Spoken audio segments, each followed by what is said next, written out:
Class selector అని చెప్పి, ID selector అని చెప్పి అండ్ ఎలిమెంట్ సెలెక్టర్ అని చెప్పి. బట్ చాలా మందికి ఉండే కన్ఫ్యూషను దేనికి ఎక్కువ ఇంపార్టెన్స్ ఉంటుంది. క్లాస్ సెలెక్టర్కి వచ్చేసరికి సెకండ్ ప్రిఫరెన్స్ ఉంటుంది. ఇప్పుడు చూడండి, నాకు డాట్ టెస్ట్ అని చెప్పి ఇచ్చాను. సో ఆటోమేటిక్గా నాకు రెడ్ కలర్ అప్లై, దీనికి సెకండ్ ప్రిఫరెన్స్ ఉంటుంది.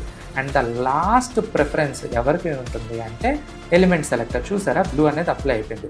సో మీరు అనుకోవచ్చు, ఒకవేళ నేను 3 అప్లై చేశాను, ఈ 3 కాకుండా ఈ మూడింటిని ఏదైనా ఓవర్ రైట్ చేస్తుందా అంటే ఎస్. దానికోసం మనకి ఎక్స్క్లమేషన్ ఇంపార్టెంట్ అని చెప్పి ఒకటి ఉంటుంది. ఇది యూజ్ చేస్తే మీరు ఎటువంటి స్టైల్ యూజ్ చేసినా వాటన్నిటిని ఓవర్ రైట్ చేసి వస్తుంది అనమాట. సో ఇది వెరీ రేర్ కేసెస్లో, ఎమర్జెన్సీ సిచ్యువేషన్స్లో మాత్రమే వాడాలి. ఇంటర్వ్యూలో కూడా మనకి దీని గురించి అడుగుతూ ఉంటారు. మీరు ఎంతమందికి ఈ కాన్సెప్ట్ గురించి తెలుసు? ఇలాంటి మరిన్ని ఇంట్రెస్టింగ్ వీడియోస్ కోసం పేజ్ని ఫాలో చేయండి.